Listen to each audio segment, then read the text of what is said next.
Lockdown से पहले गीता के घर का नजारा कुछ ऐसा था कि रोहन ऑफिस जाता था और शिविन स्कूल। जिनके घर से जाने के बाद गीता काम खत्म करके बाकी समय आराम करती थी।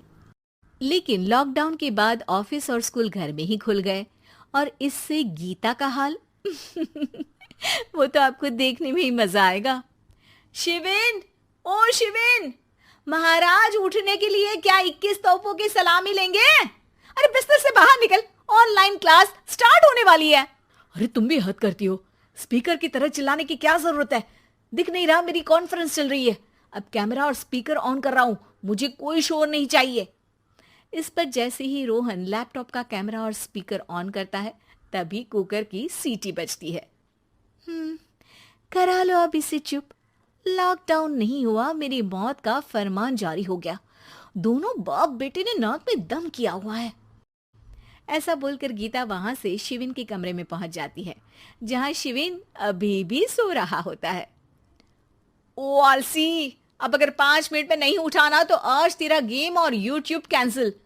माँ की बात सुनकर शिविन बिना 1 मिनट गंवाए उठ खड़ा होता है। उठ गया, अभी नहाकर भी आता हूँ। ये नाटक कहीं और, मुंह पर गीला कपड़ा मार और पढ़ने बैठ। शिविन की ऑनलाइन क्लास स्टार्ट हो जाती है, जिस पर गीता उसे वहां बिठाकर रसोई में चली जाती है। थोड़ी देर में उसे कमरे से कुछ आवाज सुनाई देती है, जिसे सुनकर वो कमरे में वापस आती है।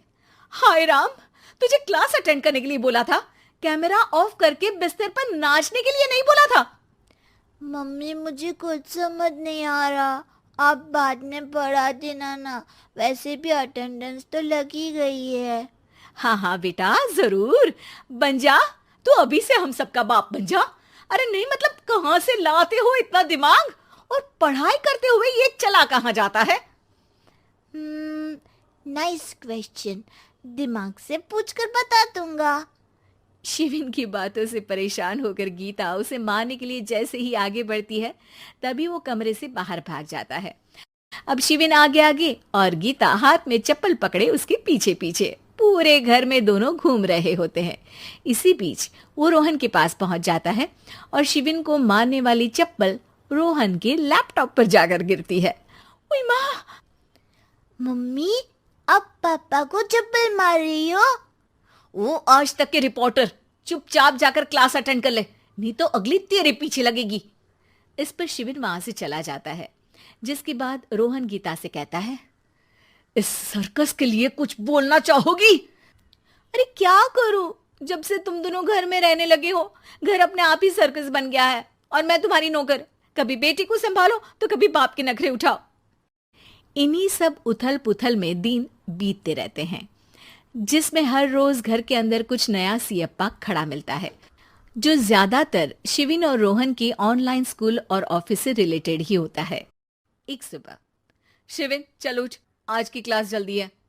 कैमरा ऑफ करके आप अटेंड कर लो। अरे ऐसे छित्तर पड़ेंगे, दादी नानी सब एक साथ याद आ जाएंगी। गीता की लाख मशक्कतों के बाद क्लास तो खत्म हो जाती है, लेकिन उसके बाद शिविन फोन इस्तेमाल करते हुए इंस्टाग्राम रील बनाने लगता है। रसोड़े में कौन था? तुम थी, मैं थी, कौन था? कौन था? हाँ, मैं गरीब हूँ। अरे ओ गरीब के बेटे, आजा, मैं बनाती हूँ तुझे गरीब। मैं बताती हूँ रसोड़े में कौन था। पढ़ाई करने बोलो तो इनकी माँ मर जाती है, और ये पागलपंतियां जितनी मर्जी करा लो। गीता शिविन को डांट रही होती है, तभी रोहन बीच में बोल पड़ता है। अरे बच्चा ही तो है, इतना गुस्सा क्यों कर रही हो? बेटे का साथ देने की इसी एक कोशिश में अब शिविन के साथ साथ रोहन भी गीता के गुस्से की सूली पर चढ़ जाता है। अगर बेटे पर इतना ही प्यार आ रहा है तो इसे क्लास अटेंड क्यों नहीं कराते, इसका होमवर्क क्यों नहीं कराते?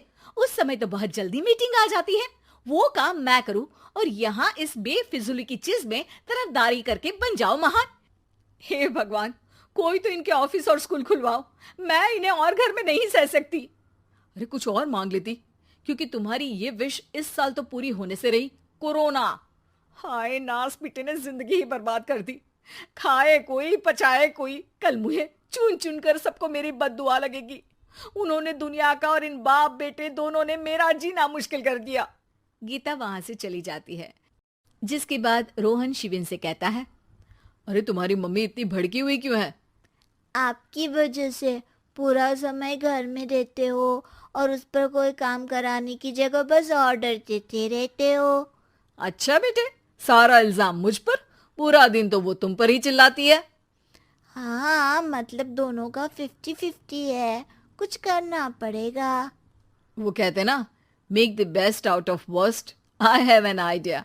वैसे तुम्हारी माँ सही कहती है, बहुत जुबान चलाने लगे हो, कम बोला करो। अगली सुबह रोहन और शिविन अपनी गलती को सुधारने के लिए गीता के उठने से पहले घर का आधा काम खत्म कर देते हैं, जिसे देखकर गीता खुश हो जाती है और फिर बाकी बचा काम वो तीनों मिलकर पूरा कर लेते हैं। जिसके बाद अब वो सब मिल बांट कर हर काम में एक दूसरे की मदद करते हुए लॉकडाउन का मजा लेने लगते हैं।